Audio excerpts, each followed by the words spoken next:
Did you know at Star Wars Celebration back in April, the late amazing Ray Stevenson already told us what's in store for Baylan in the next few episodes? It's pretty huge, and there is absolutely a twist coming. These were things he teased back in April, and at the time, we had no context for what he meant, but now that we do, we should go back and analyze what he said. We're gonna do this, but first of all, my dear friends, we're gonna cover some big Ahsoka news. Let's dive straight into it. Enjoy the video.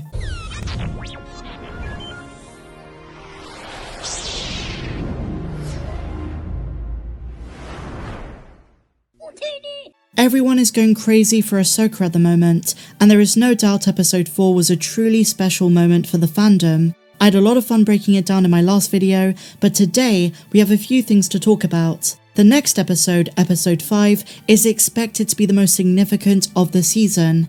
In fact, Disney and Lucasfilm have so much faith in it, they're releasing it in select cinemas, in theaters, on the big screen, as part of a mid-season Ahsoka celebration. It's not available everywhere though, and if you're lucky enough to be located in proximity to one of these viewings, it sounds like an awesome cinematic Star Wars experience.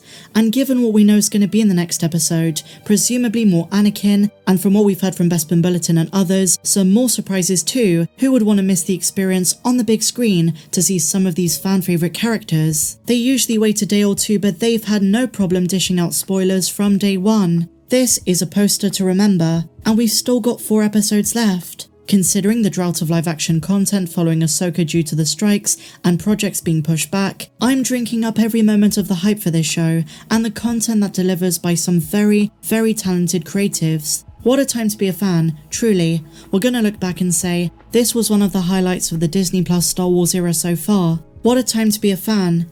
Lucasfilm and Dave Filoni specifically is giving us content catered to those who care about the foundations of the mythology of the franchise, and some characters we've cared about and watched for years. Dave wasn't kidding when he said he respects George Lucas first and foremost. But today, I want to elaborate more on the character of Baylan, who carried the episode as the most impactful character. His use of Form 5 Gem So was impressive, and the lightsaber duels were a treat, the best aspect of the action in Part 4 Fallen Jedi. I broke down the ending of the episode after Ahsoka is defeated on the cliff's edge in my full episode breakdown, so I'm not going to be talking too much about that. I'm not going to be mentioning Anakin too much in this video, but instead, I want to address Baylan and some fan speculation that's been making the rounds over the last 24 hours, notably concerning what's next. What can we expect going forward?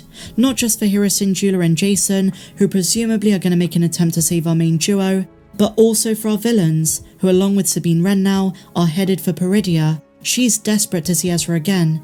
He's all she has left.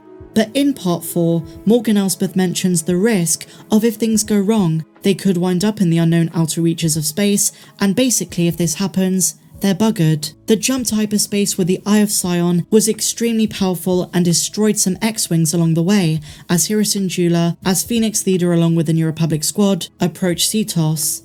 But we know our villains are going to be successful, and while some fans are saying that Baylan might be killed off quite soon, he won't. Now this is not me spoiling anything, it's not a leak or anything like that, it's literally what Ray Stevenson told us at Star Wars Celebration. In an interview with Screen Rant, he mentions how Baylan's intentions do not become clear until later on in Season 1, until we see him talking with Thrawn for the first time. Lucasfilm are not teasing or misleading us, we're literally going to Thrawn in the second galaxy. But Ray Stevenson, in the same interview, mentions that presumably around the halfway mark of the season, as soon as you think you've got these two worked out, talking about Baylan and Shin, there is a shift, and it shifts again. He says that when Baylan first talks to Thrawn, you're supposed to be confused, have these two met before, and what is the deal here? Baylan meeting Thrawn is extremely important because the success of the Imperial Remnant and the Shadow Council depends on the Grand Admiral returning to the known galaxy. Morgan Elsbeth certainly sides with these plans and is providing ships and her own Night Sister skills, but Baylan doesn't care about any of this, and that's what's intriguing. For him, Thrawn has an asset he will find most useful as a reward for helping as a mercenary with the Eye of Sion. All we've been told about this is it's some kind of great power. In this way, there is a parallel tear to the Empire. Is it literally more power through the Force wielders on the other side, whoever they may be, or does he remember that Thrawn worked for the Empire, and Baylan has plans to overthrow the Grand Admiral? I don't see Baylan as an Imperial loyalist of any stripe. And episode 4 gave us so many clues that Baylan might not be the villain we assume him to be. In a way, he reminds me of Count Dooku. He might do nefarious things, but ultimately he's a man of honor. He does not want the war that's going to come with Thrawn's rescue, but it's a necessary evil. He wants to secure peace in the future. As he says, in order to create, you must destroy. This is vague, but a part of me thinks he is still linked to wanting to change the past. He has a personal vendetta against Anakin, or rather Anakin turning to the dark side. But we still don't know how the two knew each other. That conversation didn't end. Ahsoka didn't want to talk about the past. Baylan tells Ahsoka that Anakin spoke highly of her, yet she never recalled Anakin even mentioning Baylan once. There is more to this.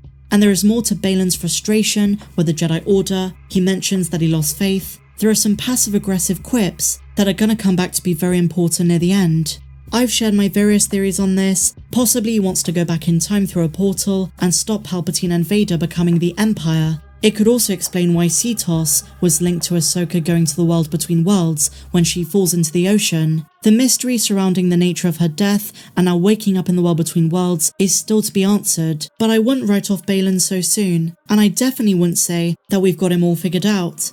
He's a different kind of anti-hero. He says he wants to secure the future, but I predict it's by going back to the past, to undo the terrible things that happened in the age of the Empire. But I think the dialogue was very intentional, it was weighted, and Ray Stevenson was phenomenal, the star of the show for me. So with Thrawn's presence supposedly quite near, when are we going to see him? Well, if Disney is making this next episode a huge deal, if they're going out of their way to put it in cinemas, I'm going to say episode 5. I believe Dave is the one who's going to introduce Thrawn to both the small and the big screen. We might be getting more Lars Mikkelsen than we thought. It makes sense to set up a new kind of conflict. There's been resolution with the fights we've seen so far between Shin and Sabine, Ahsoka and Marok, who's now dead, and then in the last episode, Ahsoka and Baylan. So there is a sense that we do need to be introduced to the biggest villain of this entire era, Grand Admiral Thrawn. The Eye of Sion's already departed, so as I say, it's likely going to be in the next episode, at least at the end. I think we're going to see a bit of the voyage that Morgan, along with our villains, and of course Sabine, are going to take. Some of those conversations, I think we might see Ezra Bridger once again contacting Sabine, reaching out to her in the Force, as she gets nearer to Peridia.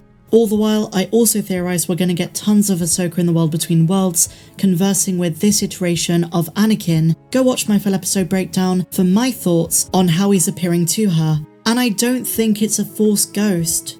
But what do you guys think? Share your thoughts in the comments down below. I'm so excited to break down more scenes in the upcoming days, and if you enjoyed this one, please be sure to give me a big fat thumbs up, subscribe if you're new, and if you want some really cheeky leaks, then go and check out my Patreon down below. I posted a massive reveal for an upcoming episode. It's not for episode 5, but it's going to make fans very happy. But until the next one, my dear friends, may the Force be with you, always.